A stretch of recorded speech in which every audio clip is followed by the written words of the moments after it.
होते हुए भी मनुष्य अपने ज्ञान का कभी कभी उपयोग नहीं कर पाता है। पैसा होते हुए भी चीज़ों को जो लग्जरीज़ होती हैं उनको भोग नहीं पाता है।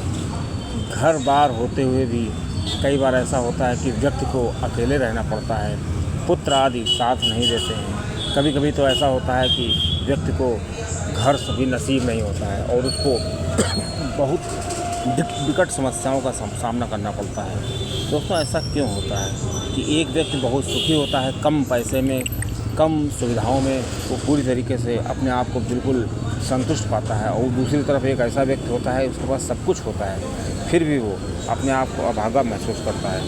दोस्तों, इन सब वजहों की वजह से जो व्यक्ति ठोकर खा लेता है उसके बाद उसको आखिर में याद आता है, सारे उपाय करने के बाद उसको लगता है कि कोई अपना इष्ट होना चाहिए, और इष्ट को पकड़ कर जब वो उसकी आराधना शुरू करता है तो उसके बाद उसको मानसिक संतुष्टि प्राप्त होती है, क्योंकि सभी सुख जो होते हैं मनुष्य के मन के अंदर होते हैं। जब मनुष्य मन से सुखी होता है तो उसको हर जगह हर चीज़ बिल्कुल अपने अनुसार लगने लगती है। कहा गया ना, गोधन गजधन बाजधन और रतन धन खान।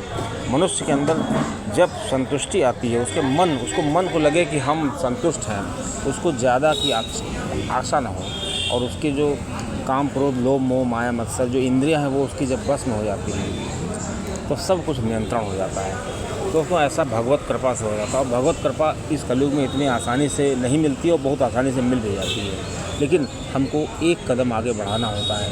तो व्यक्ति जो होता है अपनी नकारात्मक शक्तियों के कारण एक कदम आगे नहीं बढ़ा पाता है, क्योंकि नकारात्मक शक्तियाँ उसको ऐसा करने से रोकती हैं। उसको भगवत कृपा प्राप्त करने के जो मार्ग हैं वो बकवास लगते हैं, अंधविश्वास लगते हैं, लेकिन उसने अगर ज़रा सा भी पिछले जन्म में या इस जन्म में अच्छे कार्य किए होते हैं तो उसको किसी का मार्गदर्शन मिल जाता है, या उसके मस्तिष्क में स्वतः प्रेरणा हो जाती है कि हमको ईश्वर की भक्ति या अपने इष्ट की भक्ति में आगे बढ़ना है। और जब व्यक्ति आगे बढ़ने लगता है फिर वो पीछे मुड़ के नहीं देखता है और आगे बढ़ता चला जाता है। दोस्तों, इस प्रकार जब हम अपने इष्ट का चयन कर लेते हैं, मान लीजिए किसी ने श्री दुर्गा माता का जो अपना इष्ट बनाया और उनकी पूजा आराधना करने लगता है, उसमें भी उसका मन विचलित होता है, क्योंकि उसको नकारात्मकता के कारण कुछ ज्ञान नहीं होता है और वो सही चीज़ समझ नहीं पाता है। अब उसके सामने चैलेंज होता है, वो पूजा तो करता है, जप करता है, लेकिन उसकी विधि नहीं जानता है, विधि जानता है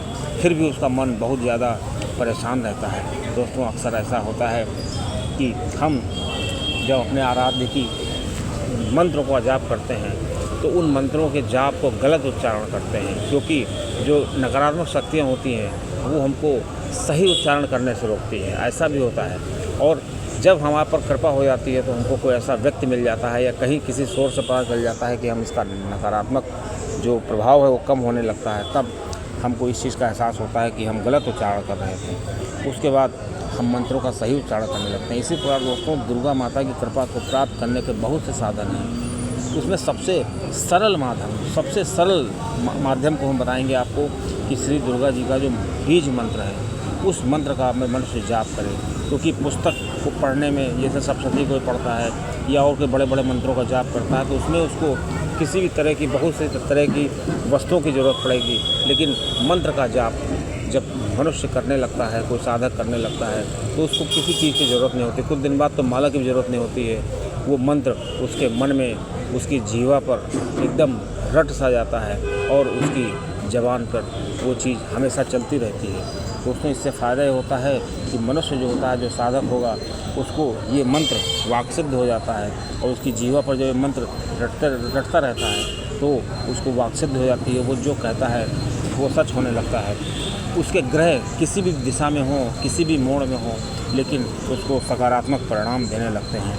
दोस्तों, होता क्या है कि जब व्यक्ति जो होता है साधना के क्षेत्र में आगे आता है तो उसकी परीक्षाएं शुरू हो जाती हैं। जिस इष्ट की वो पूजा करता है उसके गण जो होते हैं उसकी परीक्षा लेने लगते हैं। अब दोस्तों, अगर कोई व्यक्ति श्री माता दुर्गा की आराधना करना चाहता है, उनकी कृपा प्राप्त करना चाहता है कम मेहनत में, तो उसको हम बहुत ही सरल उपाय बताते हैं।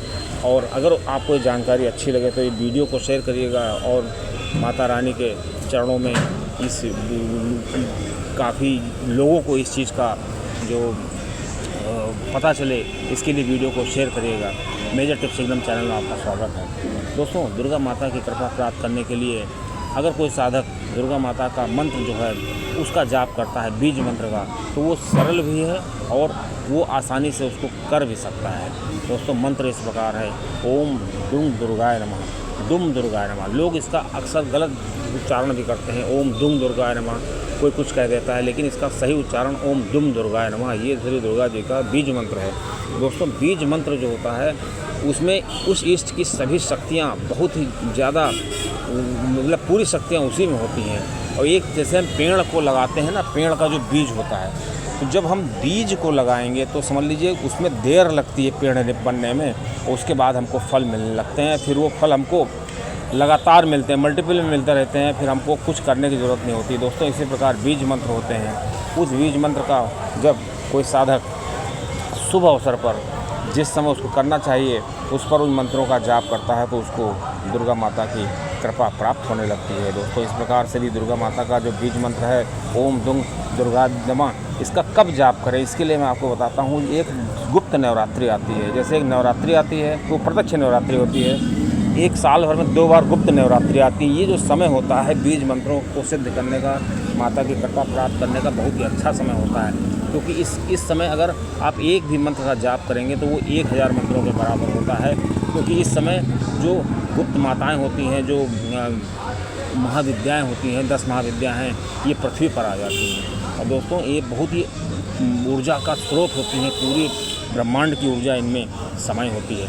दोस्तों इस मौके को गंवाना नहीं चाहिए, और जिसको भक्त को अगर माता की कृपा प्राप्त करनी है तो गुप्त नवरात्रि से अपना इस मंत्र का जाप शुरू कर देना चाहिए। विधि दोस्तों वही है कि जो व्यक्ति चाहता है कि हम मंत्र को सिद्ध कर लें तो उसको क्या करना चाहिए, संकल्प लेना चाहिए माता के सामने, और उसमें कुछ करना नहीं। आपको चौकी उकी लगा करके, जैसे लाल चौकी जैसे सिंपल और देवी की पूजा में करते हैं, उसको आप लगा लीजिए और उसके बाद घर में सफाई कर दीजिए। लाल आसन में बैठ करके माता के लिए हलवा खीर जो भी आप घर में बनाया हो भोग आप रखिए, धूप दीप लगाइए, तेल का दीपक जलाइए और बस माता का ये जाप शुरू कर दीजिए और संकल्प लीजिए। संकल्प लेने के लिए क्या करते हैं, आप ये सोचिए किसी पंडित या आपकी ज़रूरत है, आप अपने आप कर सकते हैं। आप अपने दाहिने हाथ में जल लीजिए और इस जल में थोड़ा अच्छा तो फूल लेकर के संकल्प लीजिए कि मैं माता मुझे शक्ति दें, मैं 51 माला आपकी करूँगा या 21 माला करूँगा, इसके लिए मुझे शक्ति दें, मैं इतने दिन तक करूँगा और मेरी ये मनोकामना है, मैं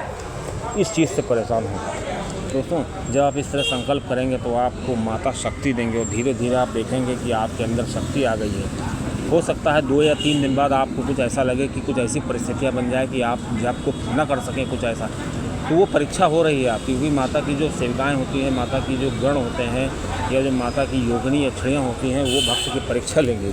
उस परीक्षा में आपको खरा उतरना है। संकल्प लेने के बाद आपको जप को कम नहीं करना है और अपना पूजा पाठ जो है वो बिल्कुल पूरी तरीके से उसको जारी रखें। अगर आप इसको जारी रखते हैं तो वो दिन दूर नहीं है कि आपको ये मंत्र सिद्ध हो जाएगा। और मंत्र सिद्ध होने के बाद आपके अंदर वाक शक्ति आ जाएगी।